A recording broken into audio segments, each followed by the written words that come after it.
നമസ്കാരം, JB ജംഗ്ഷനിലേക്ക് സ്വാഗതം.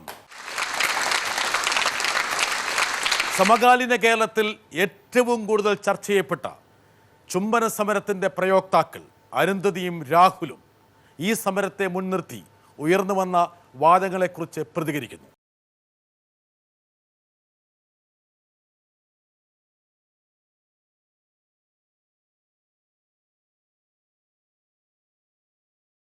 യഥാർത്ഥത്തിൽ നിങ്ങൾ ആരാണ്? എനിക്കൊരു സംശയം. അരുന്ധതി എനിക്ക് പരിചയമുണ്ട്. രാഹുൽ ആരാ ആക്ച്വലി? രാഹുൽ തന്നെയാണ്. സാധാരണ ഇന്ത്യൻ പൗരൻ. സാധാരണ ഇന്ത്യൻ പൗരൻ. ഞാൻ കേട്ടത് സാധാരണ മനുഷ്യൻ എന്ന് പറയും ഞാൻ വിചാരിച്ചു. മനുഷ്യൻ അപ്പോൾ ഒരു ഐഡൻറ്റിറ്റി അതിനകത്തുണ്ട്, ഇന്ത്യ എന്നുള്ള ഐഡൻറ്റിറ്റി അല്ലേ? അപ്പോൾ ഇന്ത്യൻ പശ്ചാത്തലത്തിലായിരിക്കുമല്ലോ നമ്മളെന്തും ആഗ്രഹിക്കുകയും ആലോചിക്കുകയും ചെയ്യുന്നു. രാഹുലും അരുന്ധതിയും ഇപ്പോൾ ശ്രദ്ധേയരായത് ഒരു പ്രത്യേക സമരമാർഗമുണ്ട്. ഇന്ന് ഇന്ത്യയിൽ ചർച്ച ചെയ്യപ്പെടുന്ന, കേരളത്തിൽ വലിയ വിവാദമായ ചുംബന സമരത്തിൻ്റെ ഏറ്റവും ശക്തരായ രണ്ട് പ്രയോക്താക്കളാണ് അരുന്ധതിയും രാഹുലും. സംതൃപ്തി, സന്തോഷം. സന്തോഷം. സന്തോഷം. അല്പഹങ്കാരം ഇല്ല. അഭിമാനം. അഭിമാനം. അഭിമാനം. അരുന്ധതി, ചെറിയൊരു പേടിയുണ്ടോ? ഇല്ല. ഇല്ല. ആൾക്കാർ വല്ല ശൂലം വെച്ച് കുത്തുന്ന വല്ല പേടിയുണ്ടോ? അങ്ങനെയൊന്നുമില്ല. ഇല്ല. ഇടയ്ക്ക് പേടിച്ചു പോയോ? ഇല്ല. ഒന്ന് പതറിയോ? ആവശ്യത്തിലധികം വധഭീഷണികൾ കിട്ടിയിരുന്നു, കിട്ടിക്കൊണ്ടിരിക്കുന്നു. പേടിയുണ്ടെങ്കിൽ ഒരിക്കലും വീണ്ടും ഈ വിഷയത്തെക്കുറിച്ച് സംസാരിക്കാൻ ഇങ്ങനെ ഒരു വേദിയിൽ തൊപ്പിയിലെ ഒരു തൂവലാക്കി മാറ്റിയാണോ? അത് അങ്ങനെ തന്നെയാണ് കാണുന്നത്. രാഹുലെ, ഈ പറഞ്ഞ പോലെ താങ്കളൊരു സാധാരണക്കാരത്തെ നേരത്തെ പറഞ്ഞ പോലെ ഒരു IT പ്രൊഫഷണൽ അല്ലേ? ഇങ്ങനെ ജോലി ചെയ്ത് പോകുന്നു. പൊടുന്നനെ ഒരു സമരത്തിലേക്ക് വരുന്നു, സമരത്തിനെ ചുക്കാൻ പിടിക്കുന്നു, ലൈം ലൈറ്റ് കിട്ടുന്നു. ഇപ്പോൾ ഇതാ JB ജംഗ്ഷനിലിരിക്കുന്നു. ഇതൊക്കെ തലവര മാറിയോ? എന്താ? അല്ല, തലവര മാറിയില്ലൊന്നുമല്ല, പൊടുന്നനെ സംഭവിച്ചതല്ല. ഈ സമരത്തിന് ഇത് ഒരുപാട് നാൾ അടക്കി വെച്ച കുറേ ഫ്രസ്ട്രേഷനാണ് ഈ സമരത്തിൻ്റെ രൂപത്തിൽ പുറത്തേക്ക് വരുന്നത്. Okay, fine. ഒരുപാട് കാലമായിട്ട് താങ്കളുടെ മനസ്സിനെ അലട്ടിക്കൊണ്ടിരുന്ന ഒരു പ്രശ്നം അല്ലേ? അതിൻ്റെ ഒരു എന്താ പറയുക, ഒരു ബഹിർസ്ഫുരണമായിരുന്നു ഈ സമരം. അരുന്ധതി അങ്ങനെ തന്നെയാണ്? അങ്ങനെ തന്നെയാണ്. ഞാൻ തിരുവനന്തപുരത്ത് 3 വർഷക്കാലം പഠിച്ച ഒരാളാണ്. യൂണിവേഴ്സിറ്റി കോളേജിൽ ഇവിടെ ജീവിച്ച ഒരാളാണ്. അപ്പോൾ വളരെ കൃത്യമായിട്ട് സദാചാര പോലീസിൻ്റെ മോറൽ പോലീസിങ് ഒരുപാട് അനുഭവങ്ങൾ എനിക്ക് 3 വർഷം കൊണ്ടുണ്ടായിട്ടുണ്ട്. അതുകൊണ്ടുകൂടിയാണ് ഒരു പക്ഷേ ഇത്തരമൊരു സമരം വന്നപ്പോൾ അതിലേക്ക് ഭാഗഭാക്കാവാൻ രണ്ടാമതൊന്നും ആലോചിക്കാതെ അതിലേക്ക് ഇറങ്ങിയത്. രാഹുൽ, അരുന്ധതി, മാനസികമായിട്ട് ഒരു പക്ഷേ നിങ്ങൾ ഉയർത്തുന്ന മുദ്രാവാക്യത്തോട് അനുഭാവമുള്ള ഒരാളാണ് ഞാൻ. പക്ഷേങ്കിൽ ഇതൊരു ജംഗ്ഷനാണ്, ഇതിൽ ഒരുപാട് അഭിപ്രായങ്ങളും നിലപാടുകളും ഒക്കെ വന്ന് ചേരണം. അപ്പോൾ അതുകൊണ്ട് തന്നെ സ്വാഭാവികമായിട്ട് പല ആംഗിളിൽ നിന്ന് ഞാൻ ചോദിക്കും. ഞാൻ ചോദിക്കാൻ നിർബന്ധമാണ്. എൻ്റെ ഒരു ലാർജർ ഓഡിയൻസിൻ്റെ മനസ്സിൽ വരുന്ന ഏത് വികാര വിക്ഷോഭവും ഞാൻ നിങ്ങളുടെ മുന്നിലേക്ക് ഇടും. ആ അർത്ഥത്തിൽ അതിനെ കണ്ടാൽ മതി. ഉറപ്പായി. ഒരു പക്ഷേ നിങ്ങൾ രണ്ടുപേരും JB ജംഗ്ഷനിൽ ഇരിക്കാൻ കാരണമായ ഒരു സംഭവത്തിൻ്റെ ഒരു ചെറിയൊരു ശീലം എന്താണെന്ന് നമുക്ക് നോക്കാം. ഇന്ന് രാവിലെയോടെയായിരുന്നു ഒരു സംഘം യുവമോർച്ച പ്രവർത്തകർ PT ഉഷ റോഡിലുള്ള കാഫ്റ്റീരിയ അടിച്ചു തകർത്തത്. അനാശാസ്യത്തിന് കൂട്ടുനിൽക്കുന്നു എന്ന് ആരോപിച്ചായിരുന്നു യുവമോർച്ച പ്രവർത്തകർ സദാചാര പോലീസ് ചമഞ്ഞെത്തിയത്. രാഹുൽ, ഇതാണൊരു യഥാർത്ഥ നിമിത്തമെന്ന് ഒരുപക്ഷെ എൻ്റെ ക്രോണോളജി പരിശോധിച്ചാൽ പറയുന്ന ആൾക്കാരുണ്ട്. പക്ഷെ അതല്ല, ഇതൊരു നിമിത്തം മാത്രമേ ആകുന്നുള്ളൂ. ഇതിനപ്പുറത്ത് നിങ്ങളുടെ രണ്ടുപേരുടെ രണ്ട് ചെറുപ്പക്കാരാണ് വർഷങ്ങളായിട്ട് അടിഞ്ഞുകൂടിയിരിക്കുന്ന ഒരു പ്രതിഷേധത്തിൻ്റെ ഒരു എന്താ പറയുക അണപൊട്ടി ഒഴുക്കിലാണ്. എന്താ യഥാർത്ഥത്തിൽ ഇതാണോ നിമിത്തം, അതെയോ വർഷങ്ങളായിട്ട് നിങ്ങൾക്ക് രാഹുലിന് ഇതുവരെ ചുംബിക്കാൻ ഒരു അവസരം കിട്ടിയിരുന്നില്ലേ? ഞാൻ ഒരുപാട് ചുംബിക്കുന്ന ഒരുപാട് ആവശ്യത്തിൽ കൂടുതൽ ചുംബിക്കാൻ അവസരം കിട്ടുന്ന ഒരാളാണ്. ഒരു പക്ഷേ രാഹുലിൻ്റെ മനസ്സിൽ ഈ പറഞ്ഞ പോലെ ഒരു പ്രതിഷേധം അടിഞ്ഞുകൂടി എന്ന് പറയുമ്പോൾ രാഹുലിനെ ചുംബിക്കാൻ ഈ സമൂഹം അനുവദിച്ചിട്ടേ ഉണ്ടാവില്ല. അല്ല, അതിലൊരു തിരുത്തുണ്ട്. നമ്മൾ ചർച്ചയിലേക്ക് പോകുന്നത് നമ്മുടെ ഗാന്ധിജി ഉപ്പ് സത്യാഗ്രഹം നടത്തിയപ്പോൾ ഗാന്ധിജിക്ക് അതുവരെ ഉപ്പ് കഴിക്കാൻ അവസരം ലഭിക്കാത്തത് കൊണ്ടായിരിക്കും അദ്ദേഹം ഉപ്പ് സത്യാഗ്രഹം നടത്തിയത്. അപ്പോൾ ഏത് തരത്തിലുള്ള സ്വാതന്ത്ര്യമാണ് രാഹുലിന് നിഷേധിക്കപ്പെട്ടത്? ഗാന്ധിജിക്ക് സ്വാതന്ത്ര്യം നിഷേധിക്കപ്പെട്ടു. ഗാന്ധിജിക്ക് അവിടെ ഉപ്പ് സത്യാഗ്രഹം നടന്നത് അദ്ദേഹത്തിന് ഉപ്പുണ്ടാക്കാനുള്ള അനുഭവം, അതുപോലെ ഉപ്പിന് മേൽ കരം ചുമത്തപ്പെട്ടു. വേണേൽ ഇടയ്ക്ക് ഇടപെട്ടിട്ട് സംസാരിക്കുന്നതിന് കുഴപ്പമില്ല കേട്ടോ. എനിക്ക് ഇത് രാഹുൽ എന്ന വ്യക്തിയിലൊക്കെ അത് വ്യക്തിപരമാക്കുന്നത് ആ ചോദ്യങ്ങൾ അതിൽ വലിയ പ്രശ്നമുണ്ട്. രാഹുലിന് മറുപടി പറയാൻ ആഗ്രഹമുണ്ട്, അതാണ്. അതെ രാഹുൽ പറയട്ടെ. അല്ല, അപ്പൊ ഇത് നമ്മൾ ചുംബനത്തിലേക്ക് ചുരുക്കുകയാണ് ഇവിടെ. ഇതിന്റെ പിന്നിലുള്ള വിഷയത്തിലേക്ക് നമ്മൾ പോകാൻ ഒരിക്കലും ശ്രമിക്കുന്നില്ല എന്നതാണ് സത്യം. അപ്പോൾ ഇതിൽ ഒരു ആവറേജ് മലയാളിക്ക് ജീവിതത്തിൽ ഒരിക്കലെങ്കിലും സദാചാര പോലീസിംഗ് നേരിടേണ്ടി വന്നു. അരുന്ധതി നേരത്തെ പറഞ്ഞു, അതായത് ഞാൻ തിരുവനന്തപുരത്ത് പഠിച്ചുകൊണ്ടിരിക്കുമ്പോൾ തന്നെ എൻ്റെ മനസ്സിനെ അലോസരപ്പെടുത്തിയ പല സംഭവങ്ങളുണ്ടായിരുന്നു. എന്താണ് അരുന്ധതി? ഒന്ന് കോളേജിൽ നമ്മൾ ഒരു സ്ലീവ്ലെസ് ധരിച്ചു പോയി കഴിഞ്ഞാൽ, ഇല്ലെങ്കിൽ ഒരു ഇറുകിയ ലെഗിൻസിനൊപ്പം ഒരു ടോപ്പ് ഇട്ട് പോയി കഴിഞ്ഞാൽ വളരെ മോശമായി കമൻറ്റ് പറയുന്ന, നേരിട്ട് മുൻപിൽ വന്ന് നിന്ന് പറയുന്ന സീനിയേഴ്സ്. കനകക്കുന്നിലോ മ്യൂസിയത്തിലോ ഏതെങ്കിലും ഒരു ആൺസുഹൃത്തിനൊപ്പം പോയി കഴിഞ്ഞാൽ തുറച്ചു നോക്കുകയും, അതിൽ പോലീസിന് വലിയ പങ്കുണ്ട്. ഒരുപാട് വട്ടം പോലീസുകാർ വന്നിട്ട് ഇത് ആരാണ്, എന്താണ്, എന്തിനാണ് ഇവിടെ വന്നിരിക്കുന്നത് എന്നൊക്കെ ചോദ്യം ചെയ്തിട്ടുണ്ട്. ഒരു ആണും പെണ്ണും ഒരുമിച്ചിരുന്ന് കഴിഞ്ഞാൽ അടുത്ത ഘട്ടം അവർ കിടപ്പറയിലേക്ക് പോകുന്നതാണെന്ന് ധരിക്കുന്ന ഒരു സമൂഹമാണിത്. ആ മോറൽ പോലീസിങ്ങിനെ വളരെ ശക്തമായി പിന്തുണ കൊടുക്കുന്നുണ്ട് കേരളത്തിലെ പോലീസും. അത് നമ്മൾ കോഴിക്കോടും കണ്ടു. അപ്പോൾ അത് പലതരത്തിൽ അനുഭവിക്കേണ്ടി വന്നിട്ടുണ്ട് കേരളത്തിൽ, ഒരുപാട് ഇടങ്ങളിൽ നിന്ന്, തിരുവനന്തപുരത്ത്. അതുകൊണ്ട് എന്താ പറയുക, ഇപ്പോൾ രാഹുൽ പറഞ്ഞതുപോലെ തന്നെ ഇതിലൊരു വലിയ സ്വീകാര്യതയുണ്ട്. ഇപ്പോൾ സദാചാരം എന്ന വാക്ക് പോലും മലയാളി ഉപയോഗിക്കുന്നത് ശരീരവുമായി ബന്ധപ്പെടുത്തി മാത്രമാണ്.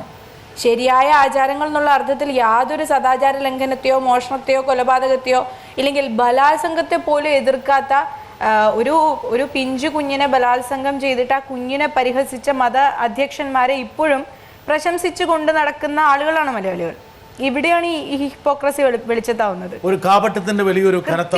ഞാനിവിടെ നിങ്ങൾക്ക് വേണ്ടപ്പെട്ട, പ്രത്യേകിച്ച് രാഹുലിന് വേണ്ടപ്പെട്ട ഒരാളെ കൊണ്ടുവരാം. നോക്കട്ടെ ആരാണ്? ഒരു ഭർത്താവ് എന്നതിലപ്പുറം രാഹുൽ എന്ന വ്യക്തിയുടെ വ്യക്തിത്വത്തെക്കുറിച്ചും നിലപാടുകളെക്കുറിച്ചും വ്യക്തമായിട്ട് അറിയാവുന്ന ഒരാളാണ് ഞാൻ.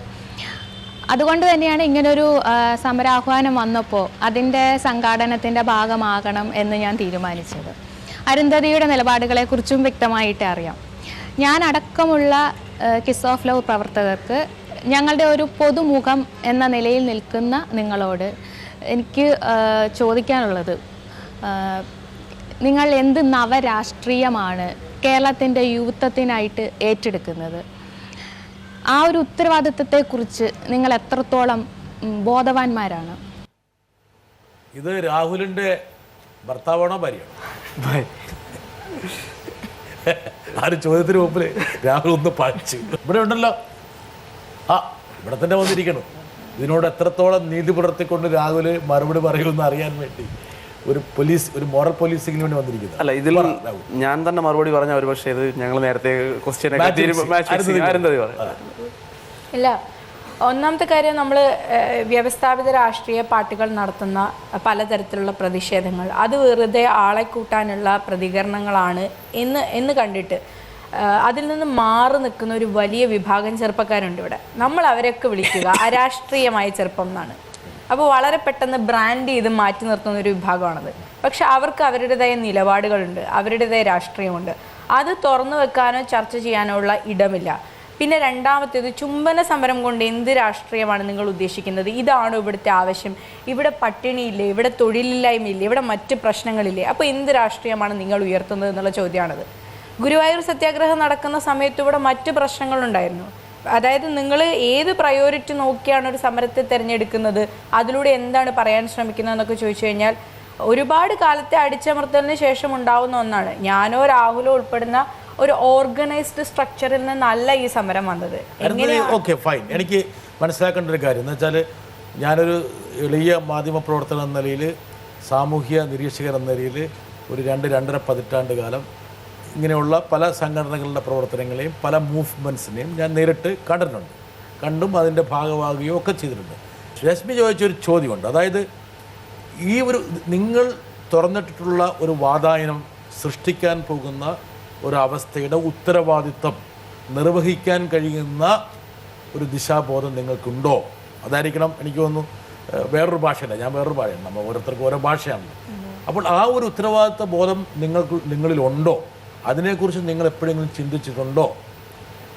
ഒരു നൈമിഷികമായിട്ടുള്ള ഒരു വികാര വിക്ഷോഭ പ്രകടനത്തിനപ്പുറത്തേക്ക് ഇതിനെ വേറെ ഏതെങ്കിലും തരത്തിൽ ഉത്തരവാദിത്വപരമായിട്ട് മുന്നോട്ട് കൊണ്ടുപോകാനുള്ള ഒരു ചിന്ത നിങ്ങളിൽ വന്നിട്ടുണ്ടോ? ഉറപ്പായും ഉണ്ട്. നിങ്ങളെ സഹായിക്കാൻ വേണ്ടിയിട്ട് ഒരു പക്ഷേ ഈ ചോദ്യത്തെ വേറെ രീതിയിലേക്ക് രൂഢമൂലമായിട്ടുള്ളൊരു ദിശയിലേക്ക് മാറ്റാൻ വേണ്ടി ഞാൻ വേറെ ചില ആൾക്കാരെ ഇവിടെ കൊണ്ടുവരട്ടെ. നോക്കാം, വരട്ടെ, ഒരാൾ വരട്ടെ. രാഹുലിനോട് ഉള്ള ഒരു ചോദ്യം, ഒരു മൂവ്മെൻറ്റും അല്ലെങ്കിൽ ഏതൊരു ഇപ്പോൾ കിസ് ഓഫ് ലവ് ആണെങ്കിലും അല്ലെങ്കിൽ എന്ത് തന്നെയാണെങ്കിലും അതൊന്നും വിമർശനത്തിന് അതീതമല്ല എന്ന് ഞാൻ വിശ്വസിക്കുന്നുണ്ട്. ഒരു പക്ഷേ ഈ ഒരു ഘട്ടത്തിൽ നമുക്കൊക്കെ പറ്റുന്ന ഏറ്റവും പ്രധാനപ്പെട്ട ഒരു കാര്യം സെൽഫ് റിഫ്ലക്സീവ് ആവുക എന്നുള്ളതാണ്. നമ്മൾ തന്നെ എല്ലാ വിമർശനങ്ങൾക്കും തുറന്നു വെച്ച് കൊടുക്കുക എന്നുള്ളതാണ് ഏറ്റവും ജനാധിപത്യപരമായിട്ടുള്ളൊരു കാര്യം. അപ്പം അങ്ങനെ നോക്കുമ്പോൾ ഈ കിസ് ഓഫ് ലവ് എന്നത് ഒരു സംഘടനയായി മാറാനുള്ള ഒരു പ്രവണത കാണിക്കുന്നുണ്ടോ? ഉണ്ടെങ്കിൽ അത് എത്രത്തോളം ആശാസ്യമാണ്? പറഞ്ഞൊരു ചോദ്യമുണ്ട്. ഒന്ന്, പരമാവധി വിമർശനത്തിന് വിധേയമാകുക എന്നുള്ളത് വളരെ പ്രധാനമാണ്. അവിടെ ക്ഷമ എന്നുള്ള സാധനം നന്നായിട്ട് ശീലിക്കേണ്ടത്, അത് വലിയൊരു വാല്യൂ ആയിട്ടും വെർച്യൂ ആയിട്ടും നിങ്ങൾ സ്വായത്തമാണ്. അതുകൊണ്ട് തന്നെ ഷാഹിന പറഞ്ഞിട്ടുണ്ട് നന്നായി ചോദിക്കണം. അപ്പം ഞാനും കുറച്ച് വിമർശിച്ച് ചോദിക്കാം. ആദ്യം ചോദിക്കുന്നത്, ഇത് സംഘടനയുടെ രൂപത്തിലേക്ക് വരുന്നുണ്ടോ? ഒരിക്കലും അങ്ങനൊരു ചിന്ത, ഇതൊരു സംഘടനയല്ല, ഒരു ഓർഗനൈസ്ഡ് പ്ലാറ്റ്ഫോമിലേക്ക് നമ്മൾ അഡ്രസ്സ് ചെയ്യുന്ന, കിസ് ഓഫ് ലവിന് അഡ്രസ്സ് ചെയ്യാൻ കഴിയുന്ന രാഷ്ട്രീയ ഇഷ്യൂസ് അഡ്രസ്സ് ചെയ്യാൻ കഴിയുന്ന ഒരു ഓർഗനൈസ്ഡ് പ്ലാറ്റ്ഫോമായി മാറാൻ സാധ്യതയുണ്ട്. പക്ഷേ ഒരിക്കലും ഒരു വ്യവസ്ഥാപിത സംഘടനയല്ല. ഒരു പ്രസിഡന്റ്, സെക്രട്ടറി അങ്ങനെ നമ്മൾ കണ്ട് ശീലിച്ചു പോകുന്ന ഒരു വ്യവസ്ഥാപിത സംഘടനാ സെറ്റപ്പ് ആയിരിക്കില്ല. ഒരു വളരെ വ്യത്യസ്തമായ ഇന്നോവേറ്റീവായ ഒരു ഓർഗനൈസ്ഡ് പ്ലാറ്റ്ഫോമിലേക്ക് കിസ് ഓഫ് ലവ് മാറും. കേരളത്തിന്റെ യുവത്വം അതിന്റെ വരവറിയിച്ച വളരെ പ്രധാനപ്പെട്ട ഒരു ചരിത്ര സംഭവം തന്നെയാണ് ചുംബന സമരം. നമ്മൾ ഷാനാർ ലഹള എന്ന് വെച്ചാൽ മാറുമാക്കാൻ വേണ്ടി നാടാർ സമുദായത്തിൽപ്പെട്ട സ്ത്രീകൾ നടത്തിയിട്ടുള്ള സമരം, അതുപോലെ തന്നെ വൈക്കം സത്യാഗ്രഹം, ഗുരുവായൂർ സത്യാഗ്രഹം, ഇതിൻ്റെയൊക്കെ ഒരു കണ്ടിന്യൂറ്റി തന്നെയാണ് ഈ സമരം. കുറച്ച് വൈകിപ്പോയെന്നാണ് എനിക്ക് തോന്നുന്നത് സമരം ഈ രീതിയിലുള്ള സമരം ഇതിൻ്റെയൊക്കെ ഒരു തുടർച്ചയായി വരാൻ. ഷാനാർ ലഹളയൊക്കെ വന്ന സമയത്ത് അവരെ സപ്പോർട്ട് ചെയ്യാൻ ശക്തമായ മെയിൻ സ്ട്രീം ലെഫ്റ്റ് പാർട്ടികൾ ഇവിടെ ഉണ്ടായിരുന്നില്ല. പക്ഷേ ഇന്ന് നിങ്ങൾക്കുള്ളൊരു ഗുണമെന്ന് വെച്ചാൽ ശക്തമായ ലെഫ്റ്റ് മെയിൻ സ്ട്രീം പാർട്ടികളുണ്ട്. കേരളത്തിൻ്റെ പബ്ലിക്കിൻ്റെ അഭിപ്രായങ്ങളെ രൂപപ്പെടുത്തുന്നതിൽ ലെഫ്റ്റ് പാർട്ടീസ് വലിയ പങ്കാണ് വഹിക്കുന്നത്. എന്നാൽ അവരും ഒന്നായിട്ട് കോർഡിനേറ്റ് ചെയ്യാനോ അല്ലെങ്കിൽ ആലോചിക്കാനോ അവരുടെ എല്ലാം പിന്തുണ നേടിയെടുത്തുകൊണ്ട് ശക്തമായി സമരരംഗത്ത് വരാനോ നിങ്ങൾക്ക് പറ്റിയിട്ടില്ല. അപ്പം SFI ഈ ഒരു സമരവുമായി ബന്ധപ്പെട്ട് നിങ്ങൾക്ക് പിന്തുണ പ്രഖ്യാപിച്ചിരുന്നു. അതുപോലെ തന്നെ KSUവിൻ്റെ തന്നെ നേതാവായിരുന്ന ഇപ്പം യൂത്ത് കോൺഗ്രസ് നേതാവായിട്ട് ബൽറാം നിങ്ങൾക്ക് പിന്തുണ പ്രഖ്യാപിച്ചിരുന്നു. ഇവരെ ഒന്നും കോർഡിനേറ്റ് ചെയ്തുകൊണ്ട് കൂടുതൽ സുസംഘടിതമായിട്ടൊരു മൂവ്മെൻറ്റായി വരാൻ നിങ്ങൾക്ക് പറ്റില്ല. അതിന് കാരണം എനിക്ക് നിങ്ങൾ അതിര് കടന്ന ആത്മവിശ്വാസം, അഹംഭാവം തന്നെയാണ്. ഒരു ഒറ്റയ്ക്കൊരു സമരം കൊണ്ട് നടത്താമെന്നുള്ള നിങ്ങളുടെ അതിര് കടന്ന ആത്മവിശ്വാസം, രാഷ്ട്രീയമായ പരിചയക്കുറപ്പ്. അത് ഗ്രാംഷിയുടെ ഒക്കെ ഭാഷയിൽ പറഞ്ഞു കഴിഞ്ഞാൽ ഒരു സംഘടനയുടെ ആവശ്യകത നിങ്ങൾ തിരിച്ചറിഞ്ഞില്ല. അതാണ് നിങ്ങളുടെ ഏറ്റവും പ്രധാനപ്പെട്ട പ്രശ്നം. പിന്നെ വേറൊരു പ്രശ്നം എന്ന് വെച്ചാൽ നിങ്ങളുടെ ഈ കഴിവുകേട് കൊണ്ട് തന്നെയാണ് നക്സലുകളും മറ്റും ഈ പ്രസ്ഥാനത്തിലേക്ക് നുഴഞ്ഞു കയറുകയും അതിൻ്റെ ഫലമായി ഇത് ഇവിടെയുള്ള പ്രതിലോമകാരികൾക്ക് ഹൈജാക്ക് ചെയ്യാനുള്ള അവസരം ഉണ്ടായത്. നിങ്ങൾ ഇനിയെങ്കിലും ഇത് റെക്ടിഫൈ ചെയ്യില്ലേ? ഇതിനൊരു സംഘടനയുടെ ചട്ടവട്ടങ്ങളുണ്ട് എങ്കിൽ അതൊരു ന്യൂനതയാകുന്നുണ്ടോ? അതെയോ ചട്ടവട്ടങ്ങൾ ഇല്ലാതാകുന്നതാണോ ന്യൂനത? അതെയോ അത് സംബന്ധിച്ചൊരു കാഴ്ചപ്പാട് ഇതുവരെ നിങ്ങൾ സ്വായത്തമാക്കാത്തതാണോ? അതെയോ അട്ടർ കൺഫ്യൂഷൻ മൈ ലോഡാണോ? ഏതാണ് ആക്ച്വലി? ഒരു സംഘടനയുടെ ചട്ടക്കൂടുകൾ വരുമ്പോൾ ഉറപ്പായും ന്യൂനതകളുമുണ്ട്, അതിന് ഗുണഗണങ്ങളുമുണ്ട്. അപ്പോൾ ആ ന്യൂനതകളെ മാക്സിമം കുറച്ച് എങ്ങനെ ഒരു സംഘടനാ പ്ലാറ്റ്ഫോമിൽ, ഒരു ഓർഗനൈസ്ഡ് പ്ലാറ്റ്ഫോമിലേക്ക് മാറ്റാം എന്നൊരാലോചനയിലാണ് ഞങ്ങളിപ്പോൾ. ഫക്രുദ്ദീന്റെ ചില ചോദ്യങ്ങൾക്ക് നമ്മൾ ഉത്തരം കൊടുത്തേ പറ്റൂ. ഒന്നാമത്തേത്, വ്യവസ്ഥാപിതമായ ഇടതുപക്ഷ പാർട്ടികളെ കുറിച്ച് ഫക്രുദ്ദീൻ സംസാരിച്ചു. എന്നിട്ട് ഈ സമരം വൈകിപ്പോയി എന്ന് പറഞ്ഞു. ഇത്രയും സംഘടിതമായ കേഡർ സംവിധാനമുള്ള ഈ രാഷ്ട്രീയ പാർട്ടികളെ കൊണ്ട് എന്തുകൊണ്ട് ഇങ്ങനെ ഒരു സമരം ഇതിനു മുൻപ് സാധ്യമായില്ല? അതേപോലെ ഇത്തരം സംഘടനകളുടെ ഭാഗത്തു നിന്നും വളരെ കൃത്യമായ മോറലിസ്റ്റ് സമീപനങ്ങൾ ഉണ്ടായിട്ടുണ്ട്. രാജ്മോഹൻ ഉണ്ണി തന്റെ മുണ്ടുപറിച്ച സംഭവമൊക്കെ നമുക്ക് എല്ലാവർക്കും അറിയാവുന്ന തന്നെയാണ്. അത്തരം ഒരുപാട് അനുഭവങ്ങളുണ്ട്. ഒരു പാർട്ടിയും മോറൽ പോലീസിങ്ങിന് കേരളത്തിൽ നിന്ന് ഒരു പാർട്ടിക്കും അതിൽ നിന്ന് കൈകഴുകാൻ പറ്റില്ല. എല്ലാ പാർട്ടിയിലും അനുഭവങ്ങളുണ്ട്. പിന്നെ SFIയുടെ പിന്തുണ, DYFIയുടെ പിന്തുണ എന്നൊക്കെ പറഞ്ഞു. ഒരു പക്ഷെ ഞങ്ങൾക്ക് തോന്നുന്നത് ഈ സമരം പ്രഖ്യാപിക്കുന്ന സമയത്ത് ആയിരുന്നില്ല ഇവരുടെയൊക്കെ പിന്തുണ. സമരം നടന്ന ശേഷം അതിനെതിരെ ഉണ്ടായ ഒരു ഫാസിസ്റ്റ് ആക്രമണത്തിൽ നിന്ന് അത് തെറ്റാണ് എന്നറിഞ്ഞുകൊണ്ട് ഇവരെ ഈ ഒരു സമരത്തിലേക്ക് ആകർഷിച്ചത് ഈ സമരത്തിൽ വന്ന SFIയിലോ KSUയിലോ ഒന്നും അംഗമല്ലാത്ത ചെറുപ്പക്കാർ തന്നെയാണ്. അതായത് ചെറുപ്പക്കാർക്കിടയിൽ അത്രത്തോളം സ്വാധീനം ഈ സമരം ഉണ്ടാക്കുന്നു എന്ന് കണ്ടപ്പോൾ ഈ വിദ്യാർത്ഥി യുവജന പ്രസ്ഥാനങ്ങളൊക്കെ നിർബന്ധിതമാകുകയായിരുന്നു അതിലേക്ക് എത്താൻ. പക്ഷേ ഇവിടെ ഫക്രുദ്ദീനോട് കൂട്ടിച്ചേർക്കേണ്ട ഒരു പ്രസ്താവന, ഇതേ സമരത്തെ തന്നെ കിടപ്പറയിൽ നടത്തുന്നത് പൊതുവഴിയിൽ നടത്തിക്കഴിഞ്ഞാൽ ആളുകൾ മിണ്ടാതിരിക്കില്ല എന്ന് പാർട്ടി സെക്രട്ടറി സഖാവ് പിണറായി വിജയൻ പറഞ്ഞു. ആ പരാമർശം ഈ സമരത്തിന് പിന്തുണ നൽകുന്ന ഒന്നാണെന്ന് താങ്കൾ കരുതുന്നുണ്ടോ? അല്ല, ഞാൻ ചോദിക്കണമായിരുന്നത് എന്താ കാരണം വെച്ചാൽ ഒരു പക്ഷേ നിങ്ങൾക്കുള്ള പോലുള്ള കൺഫ്യൂഷൻ പൊതുജനത്തിനുണ്ടാകാം, നിങ്ങളുടെ വീട്ടിലുള്ളവർക്കുണ്ടാകാം. അല്ല, ഞങ്ങൾക്കുള്ള പോലെ ഒരു കൺഫ്യൂഷൻ അല്ല, നിങ്ങൾക്കുണ്ട്. എന്താ കാരണം വെച്ചാൽ ഞാൻ ചോദിച്ചല്ലോ, ഇതിനൊരു സംഘടനാ ചട്ടക്കൂടിൻ്റെ പ്രശ്നമുണ്ടോ? 2, പ്രസിഡന്റ് ജനറൽ സെക്രട്ടറി എന്നുള്ള സംവിധാനം ഒരുപക്ഷെ അതിന് ഇന്നത്തെ ഒരു പുതിയ കാലഘട്ടത്തിൽ അങ്ങനെ ഒരു സംവിധാനത്തിൻ്റെ ആവശ്യം തന്നെ ഇല്ല. ഇപ്പം നിങ്ങളിപ്പോൾ കേഡർ സംവിധാനത്തിൽ ഇന്റർനെറ്റ് കൂട്ടായ്മ എന്ന് പറഞ്ഞാൽ മറ്റേ കേഡറിനെ പകരം വെക്കാൻ പറ്റുന്നൊരു കൂട്ടായ്മ തന്നെയാണ് കമ്മ്യൂണിക്കേഷൻ. അതൊക്കെ കമ്മ്യൂണിക്കേഷന് വേണ്ടിയുള്ളതാണ്. ആ കമ്മ്യൂണിക്കേഷന് പകരം അതിലൊരു പ്രത്യേകത ഉള്ളത് ഹൈറാർക്കി എന്നുള്ളൊരു സാധനം ഇല്ലാതാവുന്നു എന്നുള്ളതാണ്. കേഡർ സംവിധാനത്തിൽ അതുണ്ട്, വളരെ കൃത്യമായതുണ്ട്. അതിൽ തലപ്പത്തിരിക്കുന്ന ആള് പറയുന്നത് അനുസരിക്കാനുള്ള ഒരു ബാധ്യത വരുന്നുണ്ട്. അത് ഈ ഒരു ഇന്റർനെറ്റ് കമ്മ്യൂണിറ്റി. അല്ല, എനിക്കൊരു ചോദ്യം. എന്താ കാരണം എന്ന് വെച്ചാൽ ഒരു പക്ഷേ ഈ പറഞ്ഞ പോലെ ഇതിന് യാതൊരു രൂപമോ ഇല്ല എങ്കിൽ ഇതിൻ്റെ ദിശ നഷ്ടപ്പെടാനുള്ള സാധ്യതകളുമുണ്ട്. എന്താ കാരണം വെച്ചാൽ ഇതിനൊരു കോർ ടീമില്ല, ഒരു പക്ഷേ ഇതിന് ചിന്തിക്കാൻ വേണ്ടി ഒരു തിങ്ക് ടാങ്ക് ഇല്ല, ഒരു പക്ഷേ തീരുമാനമെടുക്കാൻ വേണ്ടി ഒരു ടീമില്ല, ഒരു പക്ഷേ പല അഭിപ്രായങ്ങൾ വരുമ്പോൾ അതിനെ ക്രോഡീകരിച്ചുകൊണ്ട് അതിനെ വേറൊരു രീതിയിലേക്ക് മാറ്റാനുള്ള സംവിധാനമില്ല. ഇതൊക്കെ വേണ്ടി വരും. ഇതിനൊരു കോർ ടീം ഉണ്ട്, ഇതിനൊരു അപ്പോൾ ഒരു സംഘടനയുണ്ട്. അല്ല, അതൊരു വ്യവസ്ഥാപിത സംഘടനാ രൂപത്തിലേക്ക് മാറിയിട്ടില്ലെന്നേ ഉള്ളൂ. അല്ല, ഓക്കെ, മാറിയിട്ടില്ല എങ്കിലും അതിന്റെ സംഘടന എന്ന വാക്കിന് വരെ നമുക്ക് ടീം എന്ന വാക്ക് ഉപയോഗിച്ചു. വാട്ട് എവർ മേ ബി എന്ന് വെച്ചാൽ അതിപ്പോൾ ആരോ പറഞ്ഞ അരുന്ധതി എന്ന് പറഞ്ഞ വേറെ രശ്മി എന്ന് പറയുന്ന പോലെ അല്ലെങ്കിൽ വേറൊരു പേരുകൾക്ക് വ്യത്യാസമുള്ളൂ. എല്ലാ വ്യക്തികൾ തന്നെയാണ്. ഞാൻ ചോദിക്കുന്നത് രാഹുൽ, എന്താ കാരണം വെച്ചാൽ ഇതിൽ ഒരുപാട് അപകടങ്ങളും പതിയിരിപ്പുണ്ട്. എന്താ കാരണം വെച്ചാൽ നിങ്ങളൊക്കെ നമുക്ക് വളരെ വേണ്ടപ്പെട്ട കുഞ്ഞുങ്ങളാണ്, അതിന് തർക്കമില്ല. നിങ്ങളെ ഞാൻ സ്നേഹിക്കുന്നതിനേക്കാൾ കൂടുതൽ സ്നേഹിക്കുന്ന ആൾക്കാരും ഈ സമൂഹത്തിലുണ്ട്, നിങ്ങളുടെ തന്നെ മാതാപിതാക്കൾ, ബന്ധുക്കൾ. അപ്പോൾ ഇവർക്കൊക്കെ ഒരു പക്ഷേ രാഹുൽ ഞാനിപ്പം പറയുന്ന അല്ലെങ്കിൽ ഇവിടെ പറയുന്ന പലരും നടത്തിയിട്ടുള്ള വിമർശനങ്ങളെക്കാൾ കൂടുതൽ വിമർശനങ്ങൾ രാഹുലിൻ്റെ വീട്ടിൽ നേരിട്ടുണ്ടാവും, ഇല്ലേ? ഉറപ്പല്ലേ? രാഹുലിൻ്റെ അച്ഛൻ പറഞ്ഞിട്ടുണ്ടാവില്ലേ? അമ്മ പറഞ്ഞിട്ടുണ്ടാവില്ലേ? എന്താ പറഞ്ഞത്? അച്ഛനും അമ്മയൊക്കെ പറയുന്നത് ഇപ്പം അമ്മയ്ക്കൊരു വ്യക്തമായ കമ്മ്യൂണിസ്റ്റ് പാരമ്പര്യമുണ്ട്. അമ്മയുടെ അച്ഛൻ RSPയുടെ കൊല്ലം ജില്ലയിൽ അറിയപ്പെടുന്ന നേതാവാണ്. അതുകൊണ്ട് തന്നെ അമ്മയ്ക്ക് ഇതിലുള്ള എന്നാലും അമ്മയാണല്ലോ സാരാംശം, ഈ സമരം എന്തിനു വേണ്ടിയാണ് എന്നതിനെ കുറിച്ച് വ്യക്തമായി അറിയാം. അതുകൊണ്ട് തന്നെ അമ്മയുടെ ഭാഗത്തുനിന്നുണ്ടായത് അമ്മയ്ക്ക് സൊസൈറ്റിയെ പേടിക്കുക എന്നുള്ളൊരിതുണ്ട്. സമൂഹം എന്തു പറയും, സമൂഹം എന്ത് പറയുന്നതിനൊപ്പം എൻ്റെ ജീവിതം ചിട്ടപ്പെടുത്തേണ്ട ഒരു ബാധ്യത നമ്മൾ മലയാളികളിൽ അടിച്ചേൽപ്പിക്കപ്പെട്ടിട്ടുണ്ട്. ആ ബാധ്യതയാണ് ഞങ്ങൾ വെല്ലുവിളിക്കുന്നത്. സമൂഹം എന്ത് പറയുന്നതിനനുസരിച്ച് ജീവിക്കേണ്ട ബാധ്യതയല്ല എനിക്ക്. ബാക്കിയുള്ളവരും അച്ഛൻ എന്ത് പറഞ്ഞു? അച്ഛനങ്ങനെ പ്രത്യേക രാഷ്ട്രീയ അഭിപ്രായങ്ങളൊന്നും. രാഷ്ട്രീയമല്ലല്ലോ ഇത്. പുതാൻ പറഞ്ഞാൽ മകൻ ചെയ്യുന്ന ഒരു പ്രവൃത്തിയെക്കുറിച്ച് അച്ഛൻ എപ്പോഴും ഒരു അഭിപ്രായം ഉണ്ടാവും. അഭിപ്രായം വേണ്ടാത്ത ഒരു പരിപാടിക്ക് പോയി തലയിട്ടേക്കരുതെന്ന് പറഞ്ഞോ? ഇല്ല, അഭിപ്രായ വ്യത്യാസങ്ങളുണ്ടെങ്കിലും ഞാൻ എന്ന വ്യക്തി സ്വാതന്ത്ര്യത്തെ ബഹുമാനിക്കുന്നവരാണ്. വീട്ടിലുള്ള തന്നെ വളരെയധികം സ്നേഹിക്കുന്ന, രാഹുലിനെ വളരെയധികം ഇഷ്ടപ്പെടുന്ന സ്വന്തം അച്ഛനും അമ്മയ്ക്കും രാഹുലിൻ്റെ സമരരീതിയെ അംഗീകരിക്കാൻ പറ്റിയില്ല എങ്കിൽ അയൽവക്കത്തുള്ള അല്ലെങ്കിൽ കേരള സമൂഹത്തിലുള്ള മറ്റ് മാതാപിതാക്കൾ അംഗീകരിച്ചില്ല എങ്കിൽ അവരെ കുറ്റം പറയാൻ പറ്റും. തിരിച്ചൊരു മറുചോദ്യത്തിലൂടെ ബ്രിട്ടാസ് ഇപ്പോൾ SFIയിൽ പ്രവർത്തിച്ചിട്ടുണ്ടെന്ന് ഞാൻ വിശ്വസിക്കുന്നു. പോസ്റ്റുണ്ടോ? അങ്ങനെ സമരത്തിന് പോകുമ്പോൾ ബസ്സിനൊക്കെ കല്ലെറിയല്ലോ, ഒരു മാർച്ച് നടക്കാൻ പോവാണ്, ഇവിടെ ലാത്തി ചാർജ് ഒക്കെ ഉണ്ടാവും. പശ്ചാത്തലം രാഹുൽ അറിയില്ല. അങ്ങനെ ഒരു സംഭവം ഉണ്ടാകാൻ പോകുന്നത് ഒരു ഇമാജിനറി അങ്ങനെ ഉണ്ടാകാൻ പോകണം. അപ്പോൾ ഒരിക്കലും സ്വാഭാവികമായിട്ടൊരു അച്ഛനും അമ്മയും എന്ന് പറയും, മോനെ അവിടെ ഇങ്ങനെയൊക്കെ പ്രശ്നങ്ങളുണ്ടാവും, നീ പോകാതിരിക്കുന്നതല്ലേ നല്ലതെന്നാണ് ഏത് സ്നേഹമുള്ള ഏതൊരു അച്ഛനും അമ്മയും പറയുള്ളൂ. അതാ അവൻ പോകുന്ന വിഷയത്തിനോടുള്ള എതിർപ്പോ അവനാ സമരം ചെയ്യുന്ന സമരത്തിനോടുള്ള എതിർപ്പോ അല്ല, അവിടെ സ്നേഹം, വ്യക്തിപരമായ സ്നേഹം എന്നൊരു ഫാക്ടറാണ്. അതിനെ നമ്മൾ ഒരിക്കലും ആ സമര രീതിയോടോ അല്ലെ സമരത്തിൻ്റെ ഉദ്ദേശശുദ്ധിയോടോ ഉള്ള എതിർപ്പായി വ്യാഖ്യാനിക്കാൻ കഴിയില്ല.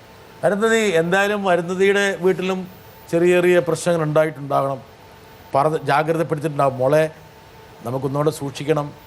എന്താ കാരണം? അതും പറയാൻ പറഞ്ഞിട്ട് ന്യായം എന്ന് വെച്ചാൽ കാടന്മാരാണുള്ളത്, അമ്മമാർ എന്ത് ചെയ്ത് കളയും, നമുക്കവരെ വിശ്വസിക്കാൻ പറ്റില്ല, പല രൂപത്തിലുള്ള ധാർഷ്ട്യമുള്ളവരാണ് എന്നൊക്കെ പറഞ്ഞില്ലേ? സമരത്തിന് മുമ്പ് എൻ്റെ അച്ഛനും അമ്മയും അങ്ങനെ ഒന്നും പറഞ്ഞിട്ടുണ്ടായിരുന്നില്ല. അതായത് ഞാൻ പറഞ്ഞിരുന്നു നവംബർ 2 ഇതുപോലെ ഹൈദരാബാദ് സെൻട്രൽ യൂണിവേഴ്സിറ്റിയിൽ നമ്മൾ ഇതുപോലെ ഓർഗനൈസ് ചെയ്തിട്ടുണ്ട്, അത് നടക്കും എന്ന് പറഞ്ഞു.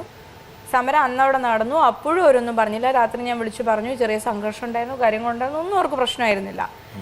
ഞാൻ സേഫാണെന്ന് ചോദിച്ചു, അതേന്ന് പറഞ്ഞു. 2 ദിവസത്തിന് ശേഷം തൊട്ട് മലയാളത്തിലുള്ള എല്ലാ മാധ്യമങ്ങളും എൻ്റെ ചുംബന ചിത്രങ്ങൾ ആഘോഷിക്കുകയും ഈ ബന്ധുക്കൾ എന്ന് പറയുന്ന അങ്ങേയറ്റം എൻ്റെ ഭാവിയിൽ ആകുലപ്പെടുന്ന ഒരു വിഭാഗം വീട്ടിലേക്ക് വിളിച്ച് വലിയ നാടകങ്ങൾ നടത്തുകയും ചെയ്തതിന് ശേഷമാണ് അവരെന്നെ വിളിച്ചിട്ട് ഇങ്ങനെ നമുക്ക് വേണ്ടപ്പെട്ട ആളുകൾ നമ്മളെ വല്ലാതെ കുറ്റപ്പെടുത്തുന്നു, അച്ഛനും അമ്മയും കുറ്റപ്പെടുത്തുന്നു എന്നുള്ള ഒരു സങ്കടമല്ലാതെ അപ്പൊ പോലും അവര് ഞാൻ ചെയ്തത് തെറ്റാണെന്ന് അല്ലല്ല, ഇത് മറ്റാരും ഒരുപാട് ചിത്രങ്ങളുണ്ട്. താങ്കൾ വാട്സാപ്പ് ഉപയോഗിക്കുന്ന ആളല്ലേ? വല്ലപ്പോഴും ഇതിന് സമയം കിട്ടണ്ട. ഒരുപക്ഷെ അതാണ് കാരണം സരിതയ്ക്ക് ശേഷം വാട്സാപ്പിലെ ഒരു താരമായ വ്യക്തി അതിന് ശേഷം ഞാനാണ്. അത്രത്തോളം പേര് ആഘോഷിച്ച ചിത്രങ്ങളാണ് ഇതൊക്കെ. നമ്മുടെ ഇത്തരം ചിത്രങ്ങളൊന്നും ആർക്കും വേണ്ട കേട്ടോ. ചുംബന ചിത്രങ്ങൾ മാത്രം മതി. ചുംബനമാണല്ലോ നമ്മുടെ സമരമാർഗം. അതെ അതെ അതെ. അതിലൊരു വ്യത്യാസമുണ്ട്. അത് മാത്രമാവുന്നതിലാണ് 2.5 മണിക്കൂർ ഒരു അക്കാഡമിക് ഡിസ്കഷൻ നടത്തിയിട്ട് 2 മിനിറ്റ് നീളമുള്ള ചുംബനം മാത്രം കൊടുത്തു കഴിഞ്ഞാൽ അവിടെ ചാനലുകൾ ചെയ്യുന്നത് ഒന്നാന്തരം വോയിറസ് ആണ്. ഉദാഹരണം പറഞ്ഞാൽ PT ഉഷ 100 ഓടുന്നു, ഫിനിഷിംഗ് പോയിന്റിലെ PT ഉഷയ്ക്ക് ഡിമാൻഡ് കൂടുതൽ. നിങ്ങളുടെ സമരത്തിന്റെ ഏറ്റവും പ്രധാനപ്പെട്ട കാതില് മർമ്മം നല്ല രാഹുലെ ചുംബനമാണ്. അരുന്ധതി പറഞ്ഞത് അതല്ല, ആ ചുംബന രംഗത്തെ വേറൊരു രീതിയിൽ നമുക്ക് മാർക്കറ്റ്. I agree. ഞാൻ അതിനകത്ത് അരുന്ധതിയോട് ഞാൻ സ്വാഭാവികമായിട്ട് സിമ്പതൈസ് ചെയ്തു. എന്ന കാരണം വെച്ചാൽ അതിനെ വേറൊരു കൊണറ്റേഷൻ കൊടുത്തിട്ട് അതിനെ ദുർവ്യാഖ്യാനിച്ചിട്ട് അതാണ് അരുന്ധതി ഉദ്ദേശിക്കുന്നത്. അപ്പൊ ആ പിക്ചർ കൊടുക്കുന്നതുകൊണ്ടൊരു തകരാറുണ്ടെന്ന് ഞാൻ വിശ്വസിക്കുന്നില്ല. നിങ്ങൾ ബോധപൂർവമായ എടുത്തൊരു തീരുമാനമാണ്. അതെ, അവിടെ വേറെ ഞാൻ മാത്രമല്ല ഒരുപാട് വിദ്യാർത്ഥികൾ അവിടെ ചുംബിച്ചു. എന്തുകൊണ്ട് ഞാൻ മാത്രം, എന്റെ ചുംബനങ്ങൾ മാത്രം മാർക്കറ്റ് ചെയ്യപ്പെട്ടു? എന്തുകൊണ്ട് അരുന്ധതിയും രാഹുലും ഇവിടെ ഇരിക്കുന്നു? അതെ, അതാണ് എന്തുകൊണ്ട് ഞങ്ങളെ ഇവിടെ വിളിക്കുന്നത്? ഇല്ല, അതിനകത്ത് വളരെ കൃത്യമായ നെഗറ്റീവ് ഫാക്ടർ ആണുള്ളത്. എനിക്കിത് പറയാൻ കഴിയും. കാരണം ഇപ്പോൾ ശ്രീ ജോൺ ബ്രിട്ടാസിനെ പോലെയുള്ള ഒരാൾ എന്നെ ഇവിടെ വിളിച്ചിട്ടുണ്ടെങ്കിലും മറ്റു മാധ്യമങ്ങൾ വിളിക്കുന്നുണ്ടെങ്കിലും അതിന് കാരണം ഈ ചിത്രങ്ങൾ ഇത്രയും ആളുകളിലേക്ക് എത്താൻ കാരണവും ഒന്ന്, ഞാനൊരു സിനിമയിൽ അഭിനയിച്ചു എന്നുള്ള ബാക്ക്ഗ്രൗണ്ടും 3 വർഷക്കാലം ചാനലുകളിൽ ആങ്കറായി എന്നുള്ളത് കൊണ്ടും ആളുകൾക്ക് അറിയാം. അതുകൊണ്ട് ഇത് മാർക്കറ്റ് ചെയ്യാൻ, കച്ചവടം ചെയ്യാൻ എളുപ്പമാണ്. 2, ഈ സിനിമാ നടിമാരും ചാനൽ അവതാരകരും ഒക്കെ വ്യക്തി ജീവിതത്തിൽ വളരെ പിഴച്ചവരാണ് എന്നുള്ളൊരു പൊതുധാരണയുണ്ട്. അത് നടികളുടെ വിവാഹമോചനം ആഘോഷിക്കുന്ന മലയാളിയെ കണ്ടറിയാം. പൊതുബോധമാണത്. രാഹുൽ വരുന്നില്ലല്ലോ. ഇല്ലില്ല. അപ്പൊ രാഹുലിനെ ഞാൻ ഇവിടെ വിളിച്ചിട്ടുണ്ടല്ലോ. അതെ, രാഹുലിനെ വിളിക്കാൻ കാരണം രാഹുലും രശ്മിയും തമ്മിലുള്ള ചുംബനം അതായിരുന്നു നവംബർ 2 ശേഷമുള്ള എനിക്കത് കാണാൻ പറ്റിയില്ല കേട്ടോ. അതായിരുന്നു ആ സമരത്തെ മാർക്ക് ചെയ്തത് ആ ചുംബനമായിരുന്നു. അതിനുശേഷം രാഹുലിന് നേരെ ഫേസ്ബുക്കിൽ വന്നിട്ടുള്ള ഒരു അറ്റാക്ക്, എനിക്ക് ശേഷം ഏറ്റവും കൂടുതൽ വ്യക്തിഹത്യ നേരിടേണ്ടി വന്നിട്ടുള്ള ഒരാൾ രാഹുലാണ്. കാരണം സ്വന്തം ഭാര്യ ഇങ്ങനെയൊക്കെ, രാഹുൽ സ്വന്തം ഭാര്യയെ വേശ്യാവൃത്തിക്ക് കൊണ്ടുപോകുന്നത് പോലെയാണ് സ്വന്തം ഭാര്യയെ ഉമ്മ വെക്കുന്നതിന് ആളുകൾ അരുന്ധതി, ഞാനിപ്പോൾ അരുന്ധതിയോട് ചോദ്യം ചോദിക്കട്ടെ. സ്വാഭാവികമായിട്ടും ഏതൊരു സമരത്തിൻ്റെയും അല്ലെങ്കിൽ ഒരു നടപടിയുടെയും ഭാഗവാക്കായിരിക്കുന്ന എല്ലാവരെയും ഒരു പരിപാടിയിലേക്ക് കൊണ്ടുവരാൻ പറ്റില്ല. ഉദാഹരണം ഒരു ടെലിവിഷൻ ഷോയിൽ ഇപ്പം ഞാൻ എത്രയോ കാലമായിട്ട് ഇതിനകത്ത് ഉള്ളയാളാണ്. അരുന്ധതിയും ഈ മേഖലയെ അറിയാവുന്നതാണ്, എൻ്റർടൈൻമെൻറ്റ് മേഖല. ഒരു ഷോയുടെ ഭാഗമായിട്ട് അല്ലെങ്കിൽ ഒരു ചർച്ചയുടെ ഭാഗമായിട്ട് ആൾക്കാരെ കൊണ്ടുവരുമ്പോൾ ഒരു പക്ഷേ അതിനെക്കുറിച്ച് സംസാരിക്കാനുള്ള കഴിവുള്ളവർ, താല്പര്യമുള്ളവർ, എഫക്റ്റീവായ ആൾക്കാർ, റിസപ്റ്റീവായ ആൾക്കാർ. അരുന്ധതിക്ക് ഒരു പക്ഷേ അരുന്ധതിയുടെ എന്താ പറയുക ഒരു സിനിമാ സംബന്ധമായ പശ്ചാത്തലമോ ടെലിവിഷൻ സംബന്ധമായ പശ്ചാത്തലമോ പിന്നെ സർവോപരി അല്പം സൗന്ദര്യം ഉണ്ടെന്നുള്ളൊരു വസ്തുതയോ ഒക്കെ വേണമെങ്കിൽ അതിന് കാരണമാകാം. സന്തോഷം ഉണ്ടായില്ല ഇപ്പോൾ. ഓക്കെ, അത് പറഞ്ഞ പോലെ രാഹുലിൻ്റെ ആക്ടിവിസ്റ്റിനൊരു തലം അല്ലെങ്കിൽ കുറച്ചും കൂടി ഒരു എക്സ്പോഷർ ഇതൊക്കെ വേണമെങ്കിൽ ചർച്ചയ്ക്ക് വേണ്ടി രാഹുലിനെ വിളിക്കാനും ആകാം. എൻ്റെ ഒരു അഭിപ്രായത്തിൽ അതിനെക്കുറിച്ചൊരു വ്യാകുലപ്പെടേണ്ട കാര്യമില്ല. എൻ്റെ കാരണം വെച്ചാൽ അതിനെ നിങ്ങളുടെ കോസിന് വേണ്ടി ഉപയോഗിക്കുകയാണ് ചെയ്യേണ്ടത്. ഒരു പക്ഷേ നിങ്ങൾക്ക് കിട്ടുന്ന ലൈം ലൈറ്റിനെ നിങ്ങളുടെ കോസിനെ മുമ്പോട്ട് തള്ളുന്നതിന് വേണ്ടി വിനിയോഗിക്കണം. അതെ, അതിനെ അനുകൂലമായിട്ട് ഉപയോഗിക്കാനുള്ള ബുദ്ധി വൈഭവം നിങ്ങൾക്ക് രണ്ടുപേർക്ക് ആവോളമുണ്ടെന്ന് എനിക്കറിയാം. അത് നിങ്ങൾക്ക് വളരെ സമർത്ഥമായിട്ട് വീണ്ടും ഉപയോഗിക്കാവുന്നതാണ്. എന്തായാലും ഈ സമരം സൃഷ്ടിച്ച അലയൊലികൾ ഒരുപാട് സമൂഹത്തിൻ്റെ പല ശ്രേണിയിലുള്ള ആൾക്കാരെ കുറിച്ച് പരാമർശിച്ചു. വേണമെങ്കിൽ ഞാൻ ഒരു പരാമർശം ഞാൻ കാണിച്ചത്. സദാചാര പോലീസിംഗിനെ രൂക്ഷമായി വിമർശിച്ചാണ് ലാലേട്ടന്റെ ബ്ലോഗ്. സദാചാരം എന്നാൽ ഒരു വ്യക്തിയോ സംഘടനയോ നിശ്ചയിക്കേണ്ട ഒരു കാര്യമല്ലെന്ന് സദാചാരത്തിന്റെ പുകയും പൂക്കളും എന്ന തന്റെ പുതിയ ബ്ലോഗിൽ ലാലേട്ടൻ കുറിക്കുന്നു. ഇതൊക്കെ ഒരുപക്ഷെ നിങ്ങൾക്ക് കുറച്ചുകൂടി പ്രചോദനം സമ്മാനിച്ചിട്ടുണ്ടാകാം അല്ലേ? ഇതുപോലുള്ള വ്യക്തികൾ ഈ ഒരു സമരത്തെ അല്ലെങ്കിൽ നിങ്ങൾക്കെതിരെയുള്ള ഒരു ആക്രമണത്തെ പ്രതിരോധിക്കാൻ വേണ്ടി രംഗത്തിറക്കിയത് സ്വാഭാവികമായിട്ട് നിങ്ങൾ എൻകറേജ് ചെയ്തിട്ടുണ്ടാവും അല്ലേ? അത് ഞങ്ങളെ എൻകറേജ് ചെയ്തു എന്നതിനപ്പുറത്തേക്ക് ഇപ്പോൾ മോഹൻലാൽ എന്ന് പറയുന്ന ഒരു മഹാനടനെ ആരാധിക്കുന്ന, ബഹുമാനിക്കുന്ന ഒരുപാട് പേരുണ്ട്. അദ്ദേഹം എഴുതുന്ന എല്ലാ ബ്ലോഗുകളും തന്നെ ഇതുപോലെ ചർച്ചയാവാറുണ്ട്. അപ്പം അങ്ങനെയുള്ളൊരു വലിയ സമൂഹത്തിലേക്ക് ഒരു ചർച്ചയാകുവാൻ വീണ്ടും അതിന് സാധിച്ചു എന്നുള്ളതാണ്. കുറച്ച് പേരെങ്കിലും അങ്ങനെ തങ്ങളുടെ നിലപാട് മാറ്റിയിട്ടുണ്ടെങ്കിൽ ഞങ്ങൾക്ക് സന്തോഷമേ ഉള്ളൂ. പക്ഷേ ഇതേപോലെ തന്നെ സിനിമാ രംഗത്ത് നിന്ന് ഒരുപാട് വിമർശനങ്ങളും സിനിമാ രംഗത്ത് വിമർശനമുണ്ട്. ഉണ്ട്. സംവിധായകൻ സിദ്ദിഖ്, കലാഭവൻ മണി, പലരും വളരെ മോശം അഭിപ്രായം സമരത്തിൽ. ശരി, വരട്ടെ വരണം, നോക്കട്ടെ. ഒരു സാമ്പിൾ ഞാൻ കാണിച്ചത്. ചുംബൻ എന്ന് പറയുന്നത് അതായത് ഇതൊന്ന് US ആദ്യം തുടങ്ങിയത്. എന്തോ ഒരു കാര്യത്തിന് വേണ്ടി അതിന് എതിർപ്പ് അറിയിക്കാൻ വേണ്ടി ഇവർ റോട്ടിൽ വെച്ച് ചുംബിച്ചു. പിന്നെ കുറച്ച് കാലം കഴിഞ്ഞപ്പോൾ പിന്നെ ഇതുപോലെ എന്തോ ഒരു കാര്യത്തിന് വേണ്ടി എതിർപ്പ് അറിയിക്കാൻ വേണ്ടി അവരെന്ത് ചെയ്തു, ഡ്രസ്സില്ലാതെ, അതായത് ടോപ്ലെസ്സിലായിട്ട് റോട്ടിൽ ഓടി. പിന്നെയും കുറച്ചു കാലം കൂടെ കഴിയുമ്പോൾ മുഴുവനും ഡ്രസ്സില്ലാതെ റോട്ടിൽ ഓടി. ഈ ചുംബിക്കുന്ന ആൾക്കാർക്ക് അതിന് തയ്യാറാണോ? റോട്ടിലിങ്ങനെ ടോപ്ലെസ്സും ഡ്രസ്സും ഇല്ലാതെ നെക്സ്റ്റ് സമരങ്ങൾ നടത്താൻ തയ്യാറാണോ? അത് നിങ്ങൾ നല്ലതുപോലെ ആലോചിക്കണം. എത്രയോ വഴികളുണ്ട് എതിർപ്പ് കാണിക്കാനായിട്ട്. ഇത് നമുക്ക് ഉൾക്കൊള്ളാൻ വയ്യ. പിന്നെ ഞാനൊക്കെ താമസിക്കുന്നത് ചെന്നൈയിലാണ്. അപ്പോൾ അവിടെ ഉള്ളവരൊക്കെ ചോദിക്കുകയാണ്, ഓ നിങ്ങളുടെ കേരളം വളരെ വളർന്നിരിക്കുകയാണല്ലോ, അവിടെയാണല്ലോ തുടങ്ങിയിരിക്കുന്നത് ചുംബനം, അവിടെ നിന്നാണല്ലോ ബോംബെ, ബാംഗ്ലൂർ, ഇവിടെയൊക്കെ ചുംബന മത്സരം തുടങ്ങിയിരിക്കുന്നത് നിങ്ങളുടെ കേരളത്തിൽ നിന്നാണെന്നുള്ളതെന്ന് പറയുമ്പോൾ വാസ്തവത്തിൽ എനിക്കൊക്കെ ഭയങ്കര സങ്കടമുണ്ട് അത് കേൾക്കുമ്പോൾ. യെസ്, ഷൂട്ട് അരുന്ധതി പ്രതികരിക്കും. ഞാൻ പറയാം. തുടങ്ങിയത് അമേരിക്കയിലാണ് എന്നുള്ള സ്റ്റേറ്റ്മെന്റ് തന്നെ നിരവധി ആന്ത്രപ്പോളജിസ്റ്റുകളുടെ അഭിപ്രായ പ്രകാരം അതിന് ഇന്ത്യയിൽ ഒറിജിൻ ഉണ്ടെന്നാണ്. അത് നമുക്ക് വിടാം. രണ്ടാമത് ടോപ്ലെസ് ആയും അല്ലെങ്കിൽ പൂർണ്ണ നഗ്നരായി നടത്തുന്ന പ്രതിഷേധത്തിന് അമേരിക്കയിലൊന്നും പോകണ്ട, നമ്മുടെ നോർത്ത് ഈസ്റ്റേൺ സംസ്ഥാനങ്ങളിൽ സ്ത്രീകൾ നടത്തിയിട്ടുണ്ടത്. അപ്പൊ ശരീരത്തെ ഒരു രാഷ്ട്രീയ ആയുധമായി ഉപയോഗിക്കുന്നതിൽ യാതൊരു മോശം കാര്യവുമില്ല.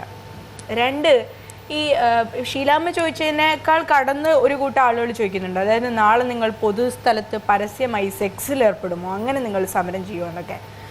അപ്പോൾ ഇത് അതായത് ചുംബനം എന്നുള്ളതിനെ നമുക്ക് സെക്സിന് മുൻപുള്ള ഒന്നായി മാത്രമേ ഇപ്പോഴും കാണാൻ കഴിഞ്ഞിട്ടുള്ളൂ. അതിനൊരു പൊളിറ്റിക്കൽ ടൂളായി ഉപയോഗിക്കുകയാണെന്നും രണ്ടുപേര് തമ്മിലുള്ള സ്നേഹം പ്രകടിപ്പിക്കാൻ ഉപയോഗിക്കുകയാണെന്നൊന്നും അറിയില്ല. ഇതേ സിനിമാ രംഗത്ത് തന്നെയുള്ള ഷീലാമ്മ ഉൾപ്പെടുന്ന സിനിമാ രംഗത്ത് തന്നെയുള്ള എത്രയോ സുഹൃത്തുക്കൾ പരസ്പരം കാണുമ്പോൾ ചുംബിച്ചുകൊണ്ട് അഭിവാദ്യം ചെയ്യാറുണ്ട്. ഈ പ്രതിഷേധങ്ങളൊക്കെ ഉണ്ടാക്കിയ BJPയുടെ രാജസ്ഥാനിലെ മുഖ്യമന്ത്രി വരെ അല്ലെങ്കിൽ സുഷമ സ്വരാജ് അവരെ പോലുള്ളവരൊക്കെ അവരുടെ സുഹൃത്തുക്കൾക്ക് ചുംബനം പങ്കിട്ടിട്ടുണ്ട്. അതിന് ചിത്രങ്ങളുണ്ട്. അതിലൊന്നും അശ്ലീലം കാണാത്തവരാണ് ഇവിടെ തങ്ങളുടെ ഒരു സ്വാതന്ത്ര്യത്തിന് വേണ്ടിയിട്ടുള്ള ഒരു സമരത്തിൽ ചുംബനത്തെ ഒരു പൊളിറ്റിക്കൽ ടൂളായി ഉപയോഗിക്കുമ്പോൾ അതാണ് കേരളത്തിലെ ഏറ്റവും വലിയ പ്രശ്നം. അതുകൊണ്ട് എനിക്ക് അപമാനം സഹിക്കാൻ വയ്യ എന്നാണ് പറയുന്നത്. ഈ വർഷങ്ങളുടെ കണക്കെടുത്തു കഴിഞ്ഞാൽ കേരളത്തിലാണ് ഏറ്റവും കൂടുതൽ സ്ത്രീകൾക്ക് ഗാർഹിക പീഡനം അനുഭവിക്കേണ്ടി വരുന്നത്. ലൈംഗിക പീഡനത്തിന് ഇരയാവുന്ന പെൺകുട്ടികളുടെ എണ്ണം എത്രയാണ്? ആത്മഹത്യ നടത്തുന്ന പെൺകുട്ടികളുടെ എണ്ണം എത്രയാണ്? അതിലൊന്നും ഒരാൾക്കും നാണക്കേടില്ല. അല്ല, ഷീലാമ്മയുടെ പിന്നെ പ്രതികരണം ഷീലാമ്മയുടെ മാത്രം ഒരു പക്ഷേ നിങ്ങൾ വീട്ടിലേക്ക് പോയി കഴിഞ്ഞാൽ നിങ്ങളുടെ മുത്തശ്ശിയോ അല്ലെങ്കിൽ നിങ്ങളുടെ കുഞ്ഞമ്മയോ വല്യമ്മയോ നടത്താൻ പോകുന്ന പ്രതികരണത്തിന്റെ ഒരു പരിച്ഛേദം മാത്രമാണ്. അല്ലെങ്കിൽ അരുന്ധതിയുടെ വളരെ വേണ്ടപ്പെട്ട വീട്ടുകാർ തന്നെ നടത്തിയ പ്രതികരണം തന്നെയാണിത്. ഒരുപക്ഷെ അവർ ഇതിനേക്കാൾ രൂക്ഷമായി പ്രതികരിച്ചിട്ടുണ്ടാകാം. മകളെ കെട്ടിച്ചു വിടുന്നതാണ്, ഉത്തരവാദിത്തമായിട്ട് കുടുംബം നയിക്കേണ്ടതാണ്, അതിനൊക്കെ തടസ്സമാകും, നിങ്ങൾ എന്താണ് ചെയ്തിരിക്കുന്നത്, അവളെ കയറൂരി വിട്ടിരിക്കുകയാണോ എന്ന് അച്ഛനോടും അമ്മയോടും ചോദിച്ചില്ലേ? ചോദിച്ചോ? ഇഷ്ടംപോലെ ചോദ്യങ്ങളുണ്ട്. എന്നിട്ട് എന്ത് പറഞ്ഞു? അച്ഛനും അമ്മയ്ക്കും പിന്നെ അതിന് കൃത്യമായ മറുപടി ഉണ്ട്. അതായത് കഴിപ്പിച്ചയക്കേണ്ടവളല്ല, കഴിക്കണം, അത് അവൾക്ക് അതെ അങ്ങനെയുള്ളതാണ്. പിന്നെ ഇതുപോലെ തന്നെ ഇപ്പോ എന്തിനു വേണ്ടിയാണ് നമ്മൾ സമരം ചെയ്തതെന്നൊക്കെ ഉള്ളത് ഈ പ്രതികരണങ്ങളിൽ ഇത് പറയുമ്പോൾ പോലും അച്ഛനും അമ്മയും അച്ഛന്റെ അമ്മയുടെ സമൂഹത്തിലാണ് ജീവിക്കുന്നത്, അല്ലേ? ഉദാഹരണം അരുന്ധതിക്ക് ഒരുപക്ഷെ അരുന്ധതിയുടെ ഇപ്പോഴത്തെ ഒരു ന്യൂ ഫോൺ സ്റ്റാറ്റസ് പ്രദാനം ചെയ്യുന്ന, ഞാൻ ഉദ്ദേശിക്കുന്ന ഈ പ്രായവും ഈ പഠിത്തമൊക്കെ പ്രദാനം ചെയ്യുന്ന ഒരു സ്വാതന്ത്ര്യത്തെ ഉപയോഗിക്കാൻ പറ്റും. പക്ഷെ ആ സ്വാതന്ത്ര്യം അച്ഛനും അമ്മയ്ക്കില്ല. അവർ ഒരു പ്രത്യേക സമൂഹത്തിലാണ് ജീവിക്കുന്നത്. അപ്പോൾ അതിൻ്റേതായിട്ടുള്ള പ്രതിബന്ധങ്ങൾ അവർക്കുണ്ടാകാം, ഇല്ലേ? അപ്പോൾ അവരെക്കുറിച്ച് ഓർത്ത് ചെറിയൊരു ജാഗ്രത വേണ്ടി വരുമോ? അല്ല, അത് ശ്രീ ജോൺ ബ്രിട്ടാസ് പറഞ്ഞ ശരിയാണ്. ഞാൻ പറഞ്ഞല്ലോ, ഒരേ ഒരു രാത്രി മാത്രമാണ് അച്ഛനും അമ്മയും എനിക്കെതിരെ ഒരു ഇത് വേണ്ടിയിരുന്നോ, നമ്മുടെ ബന്ധുക്കളൊക്കെ ഇങ്ങനെ പറയുന്നു എന്ന് ചോദിച്ചത്. ആ ഒരു രാത്രി ഞാൻ അനുഭവിച്ച സംഘർഷം എന്താണെന്ന് എനിക്കറിയാം. കാരണം ജീവിതത്തിൽ എല്ലാ കാലത്തും എൻ്റെ ഏത് തീരുമാനങ്ങൾക്കൊപ്പം നിന്നിട്ടുള്ളവരാണ് അവർ. പക്ഷെ ഇപ്പോൾ അതിനുശേഷം എനിക്ക് വളരെ കൃത്യമായി അവരെ കൺവിൻസ് ചെയ്യാൻ സാധിച്ചു. അവരെ കാര്യങ്ങൾ പറഞ്ഞ് ബോധ്യപ്പെടുത്താൻ സാധിച്ചുകൊണ്ട് തന്നെ ചോദ്യം ചോദിക്കുന്ന ഏതൊരാൾക്കു മുൻപിലും കൃത്യമായി ഞാൻ എന്തിനു വേണ്ടി സമരം ചെയ്തു എന്ന് മറുപടി എന്നേക്കാൾ നന്നായി ഇപ്പോൾ എൻ്റെ അച്ഛനും അമ്മയും. എന്തുകൊണ്ടാണെന്ന് വെച്ചാൽ അരുന്ധതിയുടെ മുമ്പിൽ ഒരുപാട് ചോദ്യങ്ങൾ വന്നപ്പോൾ ഉത്തരം കൊടുത്ത് അരുന്ധതിയുടെ കാഴ്ചപ്പാട് കുറച്ചും കൂടി മൂർച്ചയുള്ളതായി. അതാണ് യഥാർത്ഥത്തിൽ സംഭവിച്ചത്. സമ്മിശ്രമായ ചോദ്യങ്ങളിൽ നിന്നാണ് നിങ്ങൾ ഉത്തരം കണ്ടെത്തിയത്. വരുന്നു രാഹുൽ, ഷീലാമ്മ. നമ്മുടെ സിനിമാ നടികളൊക്കെ ഇപ്പോഴും അഭിനയിക്കാൻ പോകുമ്പോൾ, ഷീലാമ്മ അടക്കമുള്ള നടികൾ സിനിമയിൽ ചുംബന രംഗങ്ങളും അല്ലെങ്കിൽ കിടപ്പുറ രംഗങ്ങളും ഒക്കെ ചെറിയ രീതിയിലുള്ള അഭിനയിക്കുമ്പോൾ എൻ്റെ മകളായിരുന്നുണ്ടെങ്കിൽ ഇതിന് വിടില്ല, അല്ലെ എൻ്റെ സഹോദരിയാണെന്നുണ്ടെങ്കിൽ ഇതിന് വിടില്ല, ഇവരൊക്കെ എന്ത് തരം സ്ത്രീകളാണ് എന്ന് പറയുന്നൊരു വലിയ സമൂഹം ഇവിടെ ഉണ്ട്. ആ സമൂഹത്തിൽ നിന്നൊക്കെ മാറി നിന്ന് അത് അവരുടെ തൊഴിലാണ്, അവർ ചെയ്യുന്നത് അവരുടെ സ്വാതന്ത്ര്യമാണെന്ന് കരുതി കൈയടിച്ചൊരു ചെറിയ സമൂഹമുണ്ട്. നിർഭാഗ്യവശാൽ ഷീലാമ്മ ഇന്ന് സംസാരിച്ചത് ആ വലിയ സമൂഹത്തെ റെപ്രസെൻറ്റ് ചെയ്യുന്നതുകൊണ്ടാണ്, ഈ ചെറിയ സമൂഹത്തെ കാണാതെയാണ്. ഇവിടെ അഭിപ്രായം പറഞ്ഞ പല ആൾക്കാരും, ഞാൻ ആൾക്കാരുടെ പേരുകൾ പറയുന്നില്ല, പല ആൾക്കാരും വേണമെങ്കിൽ വേറെ രംഗത്ത് ഇതിനേക്കാൾ വളരെ റിഗ്രസീവായിരിക്കും പറയുന്നത്. പുരോഗമനത്തിൻ്റെ യാതൊരു ലാഞ്ചനയും ഉണ്ടാവില്ല. ഒരുപക്ഷെ സമൂഹത്തിലെ ഏറ്റവും വലിയ അന്ധവിശ്വാസങ്ങളുടെ കനത്ത പാളികളെ വേണേൽ സപ്പോർട്ട് ചെയ്യുന്നുണ്ടാകാം. അപ്പോൾ ഒരിക്കലും ഒരു പ്രത്യേക കാര്യത്തിൽ വളരെ പ്രോഗ്രസീവായിട്ടുള്ളൊരു സ്റ്റാൻഡ് എടുത്തു എന്നുള്ളത് കൊണ്ട് അവർ മറ്റു കാര്യങ്ങളിൽ അത്രത്തോളം പ്രോഗ്രസീവായി എടുക്കണമെന്നില്ല. മാത്രമല്ല പ്രതികൂലമായി പ്രതികരിച്ചിട്ടുണ്ട്. ഇന്ന് കേരളത്തിൽ ഒരുപക്ഷെ നിങ്ങൾ നേരത്തെ പറഞ്ഞ പോലെ വളരെ യാഥാസ്ഥികമായ സമൂഹമാണ്, സ്ത്രീവിരുദ്ധ സമീപനങ്ങളാണ്. അരുന്ധതി പറഞ്ഞ പോലെ ഗാർഹിക പീഡനം ഏറ്റവും കൂടുതലുള്ള സ്ഥലമാണ്, ഏറ്റവും കൂടുതൽ അന്ധവിശ്വാസമുള്ള സ്ഥലം കൂടിയാണ് കേരളം. അത് മനസ്സിലാക്കണം. ഈ പറയുന്ന പല പ്രയോക്താക്കളും ആ കാര്യങ്ങളൊക്കെ വരുമ്പോൾ പിന്നോട്ട് പോകുന്നുമുണ്ട്. ഇതിൽ നിന്നൊക്കെ ഒരു മാറ്റം വേണ്ടി പറയൂല. ഇങ്ങനെ തന്നെ ജീവിച്ചു പോയാൽ മതി. ഈ അന്ധവിശ്വാസങ്ങളും ഗാർഹിക പീഡനങ്ങളും ബാലിക പീഡനങ്ങളും ഇതൊക്കെ ആയിട്ട് നമുക്കങ്ങ് മുമ്പോട്ട് പോയാൽ മതിയോ? ഒറ്റമൂലിയാണോ ചുംബന? അല്ല, ഇതൊരു ട്രാൻസിഷൻ പീരീഡാണ്. ഒരു സാംസ്കാരിക ശുദ്ധീകരണത്തിന്റെ ആദ്യ പടിയാണ്. ആ ശുദ്ധീകരണം ചിലപ്പോൾ 25 വർഷം 30 വർഷം ഒരു തലമുറ തന്നെ വേണ്ടി വന്നേക്കും.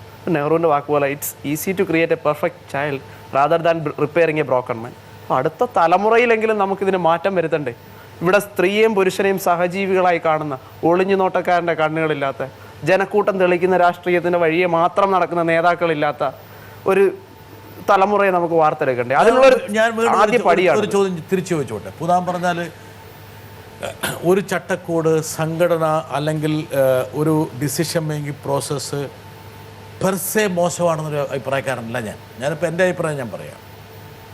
ഈ കേരളത്തെ ഈ ഒരു രീതിയിലേക്കെങ്കിലും പ്രോഗ്രസീവായിട്ട് നയിച്ചത് എൻ്റെ അഭിപ്രായത്തിൽ നിങ്ങൾ ഒരുപക്ഷെ ഇൻവേർട്ടർ കോമയിലിടുന്ന പല വ്യവസ്ഥാപിത പ്രസ്ഥാനങ്ങളും സംഘടനകളാണ്. അല്ലോ, ഉറപ്പായും ആണല്ലോ, ഉറപ്പായും. പക്ഷേ എവിടെയോ ഒരു സ്ഥലത്ത് എത്തിയപ്പോൾ നമുക്കറിയാം ഈ കേരളത്തിൽ പുരോഗമന പ്രസ്ഥാനം എന്ന് പറഞ്ഞാൽ ആരാണ് എന്ന് നമുക്ക് എല്ലാവർക്കും അറിയാം. താങ്കൾ പറയുന്ന ഇപ്പോൾ എല്ലാ പ്രസ്ഥാനങ്ങൾക്കും അപജയമുണ്ടാവും, എല്ലാ വ്യക്തികൾക്കും അപജയമുണ്ടാവും. നമ്മൾ തന്നെ ഇന്ന് ചിന്തിക്കുന്നതിനെ വേണമെങ്കിൽ ന്യൂട്രലൈസ് ചെയ്യുന്നൊരു ചിന്തയായിരിക്കും നമുക്ക് നാളെ ഉണ്ടാകുന്നത്. അത് ഈ പറഞ്ഞ പോലെ നിങ്ങൾക്കൊരു തെറ്റ് സംഭവിച്ചാൽ അതിൻ്റെ ആകത്തുക ആ സംഘടനയ്ക്കും പറ്റും, ഉറപ്പായും. അപ്പോൾ നിങ്ങൾ ഇതിനെ മുഴുവൻ ഒരുപക്ഷെ കേരളത്തിൻ്റെ, ഞാൻ വീണ്ടും ചോദിക്കുകയാണ്, നിങ്ങൾ രണ്ടുപേരുടെയും പ്രതിപാദനത്തിൽ നിന്ന് ഞാൻ ശേഖരിച്ച ചില അനുമാനങ്ങളിൽ കേരളം ഒരുപക്ഷെ സ്വായത്തമാക്കിയ വലിയൊരു ഇടം, സ്വാതന്ത്ര്യത്തിൻ്റെയും ഒരു പുരോഗമന സാമൂഹ്യ വ്യവസ്ഥയുടെയും ആ ഇടത്തിന് പ്രേരകമായിട്ടുള്ള എല്ലാ സംഭവങ്ങളെയും നിരാകരിച്ചുകൊണ്ട് മുമ്പോട്ട് പോകാൻ പറ്റുമോ? അങ്ങനെ ഒരു സമ്പൂർണ്ണ നിഷേധം ഇല്ല, ഒരു തരത്തിലും ഇല്ല. രണ്ട്, ഇപ്പോൾ ഈ പറഞ്ഞതുപോലെ ഒരുപാട് തരത്തിൽ നമ്മൾ മുന്നോട്ട് പോയിട്ടുണ്ട്. വിദ്യാഭ്യാസ രംഗമാവട്ടെ, ആരോഗ്യ രംഗമാവട്ടെ, അങ്ങനത്തെ കാര്യത്തിലെല്ലാം മുന്നോട്ട് വന്നിട്ടുണ്ട്. പക്ഷേ ഒരു ചരിത്രം എടുത്ത് നോക്കിക്കഴിഞ്ഞാൽ 2 കാര്യങ്ങളിലാണ് ഈ പറയുന്ന പുരോഗമന പ്രസ്ഥാനങ്ങൾ നിന്നിട്ടുള്ളത്. ഒന്ന്, നമ്മുടെ ദളിത് ആദിവാസി അവസ്ഥകൾക്ക് ഇപ്പോഴും മാറ്റം ഉണ്ടായിട്ടില്ല. അവരൊരുപാട് തരത്തിലുള്ള പ്രശ്നങ്ങൾ ഉണ്ടാകുന്നു. ഇത്രയും അഭിമാനത്തോടെ കേരള മോഡൽ ഓഫ് ഡെവലപ്മെൻ്റ് ഒക്കെ പറഞ്ഞിട്ടാണ് അട്ടപ്പാടിയിൽ ശിശുമരണങ്ങൾ സംഭവിക്കുന്നത്. അതേപോലെ തന്നെ ഉണ്ടാവാത്തൊരു ഇടമാണ് സ്ത്രീ സമത്വം എന്ന് പറയുന്നത്. ഏറ്റവും കൂടുതൽ ഇന്ത്യയിലെ ഏറ്റവും കൂടുതൽ പെൺകുട്ടികൾ ഉന്നത വിദ്യാഭ്യാസം നേടുന്ന, ജോലി ചെയ്യുന്ന ഒരിടമാണ് കേരളം. ഇതേ കേരളത്തിൽ മാത്രമാണ് ഇന്ത്യയിൽ വൈകുന്നേരം 4 മണിക്ക് ശേഷം സ്വതന്ത്രമായി ഒറ്റയ്ക്ക് പുറത്തിറങ്ങി നടക്കാൻ സ്ത്രീക്ക് സ്വാതന്ത്ര്യം ഇല്ലാത്തത്. ഇവിടെ ഒരു വലിയ വൈരുദ്ധ്യമുണ്ട്. ശ്രീ ജോൺ ബ്രിട്ടാസിൻ്റെ വാക്കുകൾ തന്നെ എടുക്കട്ടെ, ഏറ്റവും കൂടുതൽ അന്ധവിശ്വാസമുള്ള സ്ഥലമാണ് കേരളം. പുരോഗമന പ്രസ്ഥാനങ്ങൾ വളരെ കൃത്യമായി ഈ ജാതിയും മതവും വിശ്വാസവും ഇടപെടുന്ന ഇടങ്ങളിലേക്ക്, അത്തരം വിശ്വാസങ്ങൾ സ്ത്രീയെ അടക്കി വെക്കുന്ന ഇടങ്ങളിലേക്ക് ക്രിയാത്മകമായി ഇടപെട്ടിരുന്നുവെങ്കിൽ ഇങ്ങനെയൊരു സിറ്റുവേഷൻ ഇവിടെ ഉണ്ടാകുമായിരുന്നില്ല. എനിക്കതിനകത്തൊരു ഒരുപക്ഷെ ഞാൻ രാഹുലിനെ കൊണ്ട് ഇൻവോൾവ് ചെയ്തിട്ട് പറയാം. അതായത് ഇത് ഏതെങ്കിലും ഒരു പ്രസ്ഥാനത്തിൻ്റെയോ വ്യക്തിയുടെ ഉത്തരവാദിത്വം മാത്രമല്ല. ഈ പറഞ്ഞ ഈ ഒരു സോഷ്യൽ പൊളിറ്റിക്കൽ പ്രോസസ്സിൽ പങ്കെടുക്കേണ്ടത് നിങ്ങളുടെ എൻ്റെ ബാധ്യതയും ഉത്തരവാദിത്വമാണ്. കുറേ ആൾക്കാരെ മാത്രം അതിലേക്ക് ഏൽപ്പിച്ചു കൊടുത്തിട്ട് മാറി നിന്നിട്ട് നിങ്ങൾ പരാജയപ്പെട്ടില്ല, നിങ്ങൾ വിജയിച്ചു, നിങ്ങൾ ഭാഗികമായി പരാജയപ്പെട്ടു എന്ന് വിധി പറയുന്നതിന് അപകടമുണ്ട്. രാഹുൽ, ഞാൻ വീണ്ടും ചോദിക്കുന്ന ഒരു കാര്യം, ഞാൻ പറഞ്ഞല്ലോ, രാഹുലിൻ്റെ സ്വന്തം വീട്ടിൽ പോലും അച്ഛനും അമ്മയ്ക്കും ഉൾക്കൊള്ളാൻ കഴിയാത്ത, അല്ലെങ്കിൽ രാഹുലിൻ്റെ ബന്ധുമിത്രാദികൾക്ക് ഉൾക്കൊള്ളാൻ കഴിയാത്ത ഒരു സമരമാർഗത്തെ ഈ സമൂഹം നെഞ്ചിലെ ഏറ്റണമെന്ന് ശഠിക്കുന്നതിൽ ചില അപാകതയുണ്ടോ? ശഠിക്കുന്നില്ല ഒരിക്കലും. കാരണം എൻ്റെ അച്ഛനും അമ്മയും എൻ്റെ ബന്ധുമിത്രാദികളും ആ പൊതുബോധത്തിൻ്റെ ഭാഗമാണ്. അവർ പുതിയ സമൂഹത്തിലില്ലാത്ത വ്യക്തികളൊന്നുമല്ല, അവരും ആ സമൂഹത്തിൻ്റെ ഭാഗമാണ്. അപ്പോൾ അവർക്കും ഈ സമൂഹത്തിനുള്ള എല്ലാ ആകുലതകളും എല്ലാ സംശയങ്ങളും അവർക്കും ഉണ്ടാകും. അപ്പോൾ അവരെയും എൻ്റെ അച്ഛനും അമ്മയും ഒരു സമൂഹമായി തന്നെ കണ്ടാൽ മതി. എൻ്റെ അച്ഛനും അമ്മയും ഞാൻ അവരെന്ന് ഇതുപോലൊരു സമരം ആവശ്യമാണ് സമൂഹത്തിന്, ഈ സമരം ചെയ്യാൻ അവർ ഈ സമരമുഖത്തേക്ക് വരുമ്പോൾ ഈ സമൂഹവും മാറിയിട്ടുണ്ടാവും, സമൂഹവും വന്നിട്ടുണ്ടാവും. അവർ കുടുംബമാണ് സമൂഹത്തിന് ഏറ്റവും ചെറിയ ഭാഗം. അപ്പോൾ അവരെ ഒരു സമൂഹമായി ഞാൻ അതിലേക്ക് കുറച്ചുകൂടി ഇംപ്രവൈസ് ചെയ്ത് സംസാരിക്കാം. പക്ഷേ അതിനിടയിൽ ഒരാളെങ്ങനെ തിക്കി കൂട്ടുന്നുണ്ട് വരണമെന്ന് പറഞ്ഞിട്ട്, നോക്കട്ടെ ആരാണ്. അങ്ങേയറ്റം എതിർക്കേണ്ടതായ ഒരു ഞരമ്പ് രോഗം തന്നെയാണ് മലയാളികൾക്കിടയിൽ ഇപ്പോൾ പ്രചരിച്ചു വരുന്ന സദാചാര പോലീസ് എന്ന കാര്യത്തിൽ യാതൊരു സംശയവുമില്ല. ഇന്ത്യയിലാകെ നിലനിൽക്കുന്ന ഗാർഫ് പഞ്ചായത്തുകളും ഹോണർ കില്ലിങ്ങിൻ്റെയും മതക്കോടതികളുടെയും ഒക്കെ ഒരു തുടർച്ചയാണ് കേരളത്തിനകത്ത് ഇന്ന് നിലനിൽക്കുന്ന സദാചാര പോലീസുകൾ. പക്ഷേ ഈ സദാചാര പോലീസ് എന്ന് പറയുന്ന ഒരു രാഷ്ട്രീയ സാമൂഹിക വിപത്തിനെ എതിർക്കുന്നതിനായി നിങ്ങൾ ഇത്തരത്തിലൊരു സമരമുറ സ്വീകരിച്ചപ്പോൾ ആദ്യം അത് ആ വിഷയത്തിനകത്തുള്ള ഒരു സ്പോണ്ടേനിയസ് പ്രതികരണമായിട്ടാണ് നമുക്ക് തോന്നിയത്. പിന്നീട് ഇത് തുടർ സമരങ്ങളായി പോകുമ്പോൾ ഈ സമര രീതി ബഹുജനങ്ങളെ ആകെ ആകർഷിക്കുവാൻ കഴിയുന്ന, മുദ്രാവാക്യത്തിൽ അനുകൂലിക്കുന്നവർ പോലും സമര രീതിയിൽ അനുകൂലിക്കുവാൻ കഴിയാത്ത ഒരു സാഹചര്യം വന്നു എന്ന വിഷയം നിങ്ങൾ എപ്പോഴെങ്കിലും ചർച്ച ചെയ്തിട്ടുണ്ടോ? കുറച്ചുകൂടി ജനകീയമായ, ജനങ്ങൾക്ക് മുദ്രാവാക്യത്തിൽ ആവേശഭരിതരായി ഓടിയെത്തുവാൻ കഴിയുന്ന ഒരു സമരമാർഗം ആയിരുന്നില്ലേ കൂടുതൽ നല്ലത് എന്നത് നിങ്ങൾ ഇനിയെങ്കിലും പരിശോധിക്കുവാൻ തയ്യാറാകുമോ? രാഹുൽ, സമരമാർഗത്തെക്കുറിച്ച് പറഞ്ഞാൽ നമ്മൾ ധർണയോ അല്ലെങ്കിൽ ഒരു മാർച്ചോ ഒക്കെ ആയിരുന്നുണ്ട്, ഈ നാട്ടിലുള്ള സദാചാര ഗുണ്ടകളൊക്കെ ഓരോ മെഴുകുതിരിയും മേടിച്ച് പിടിച്ച് ഈ മാർച്ചിൻ്റെ പുറകിൽ കയറി നടന്നു പോകുമായിരുന്നു. പിന്നെ ചിന്ത പറഞ്ഞ എല്ലാവർക്കും അനുയോജിക്കാൻ കഴിയുന്ന ഒരു സമര രീതിയുണ്ടോ? അതിനെ സമരം എന്ന് പറയാൻ പറ്റും. എല്ലാവർക്കും ഒരു കാര്യത്തിൽ അഭിപ്രായ രൂപീകരണത്തിലെത്തിയാൽ പിന്നെ സമരത്തിൻ്റെ ആവശ്യമില്ലല്ലോ. പ്രത്യേകിച്ച് ഇതൊരു നിയമം നടപ്പാക്കി കിട്ടാനൊന്നും ഗവൺമെൻറ്റിനെതിരെ ചെയ്യുന്ന സമരമല്ല, സമൂഹത്തിൻ്റെ മാറ്റത്തിനാണ്. അപ്പോൾ സമൂഹത്തിന് മുഴുവൻ ഇക്കാര്യത്തിൽ യോജിപ്പുണ്ടായാൽ പിന്നെ സമരത്തിൻ്റെ ആവശ്യമില്ല. അതുകൊണ്ട് അതൊരു വളരെ ലളിതബുദ്ധി ഉപയോഗിച്ച് പറഞ്ഞൊരു വിമർശനമായിട്ട് എനിക്ക് കാണാൻ കഴിയുള്ളൂ. പിന്നെ സമരരീതി, ഈ സമരത്തിനൊരു പ്രകോപനപരതയുണ്ട്. ആ പ്രകോപനപരത തന്നെയാണ് ഈ സമരത്തിന്. വിട്ടാസ് പറഞ്ഞോളൂ, എന്തുകൊണ്ടാണ് ഞാനും അരുന്ധതി ഇവിടെ ഇരിക്കുന്നത്? ആ സമരത്തിൻ്റെ വ്യക്തമായ പ്രകോപനപരത തന്നെയാണ്. അതുകൊണ്ട് തന്നെയാണ് സമരം ചർച്ച ചെയ്യപ്പെട്ടതും സമരം മുമ്പോട്ട് പോകുന്നതും. ഓക്കെ, ഞാൻ അതിൻ്റെ ഒരു അനുബന്ധമായി ചോദിക്കട്ടെ. പലപ്പോഴും ഒരു പ്രൊവോക്കേഷൻ നമുക്ക് വേണ്ടി വരും. ഉദാഹരണം പറഞ്ഞാൽ വളരെ എന്താ പറയുക, ഇതിനെക്കുറിച്ചൊന്നും പ്രതികരിക്കാതിരിക്കുന്ന ഒരു ജഡാവസ്ഥയിൽ കഴിയുന്ന ആൾക്കാരെ എഴുന്നേൽപ്പിക്കാൻ വേണമെങ്കിൽ ചുറ്റിയെടുത്ത് അടിക്കേണ്ടി വരും. തോണ്ടി വിളിച്ചു കഴിഞ്ഞാൽ അവർ തോണ്ടി വിളിക്കണമെന്നില്ല. അപ്പം വേണമെങ്കിൽ നിങ്ങൾക്ക് പറയാം, പെട്ടെന്നൊരു ഒരു ഇൻസ്റ്റിഗേഷൻ്റെ അല്ലെങ്കിൽ ഒരു പ്രകോപനത്തിൻ്റെ ഒരു ട്രിഗറായിട്ടാണ് ഞങ്ങൾ ഈ വേണമെങ്കിൽ ഇൻവേർട്ടർ കോം അവർ എക്സ്ട്രീം പൊസിഷൻ എടുത്തതെന്ന് പറയാം, അല്ലേ? അങ്ങനെയല്ലേ ഉദ്ദേശിക്കുന്നത്? ഒരു എക്സ്ട്രീം എന്ന വേർഡ് ഞങ്ങൾ ഉപയോഗിക്കില്ല. ഇൻവേർട്ടർ കോമയിലെ ഇൻവേർട്ടർ കോമയിൽ എന്താ കാരണം വെച്ചാൽ ഈ പറഞ്ഞ 4 മണിക്ക് ശേഷം, ഞാൻ പറയുമ്പോഴെപ്പോഴും ഈ കോമകൾ ഉപയോഗിക്കുന്നത് ഈ പറഞ്ഞ 4 മണിക്ക് ശേഷം ഒരു പെൺകുട്ടിക്ക് ഇറങ്ങിയടക്കാൻ കഴിയാത്ത സ്ഥലമാണ് കേരളം എന്ന് പറയുമ്പോൾ 5 മണിക്കോ 6 മണിക്കോ 7 മണിക്കോ തെരുവിൽ നിന്ന് 2 പേര് ചുംബിക്കുമ്പോൾ അതൊരു എക്സ്ട്രീമാണെന്ന് നമുക്ക് വേണം അതിന് കാണാം, ആ പശ്ചാത്തലം വെച്ചിട്ട്.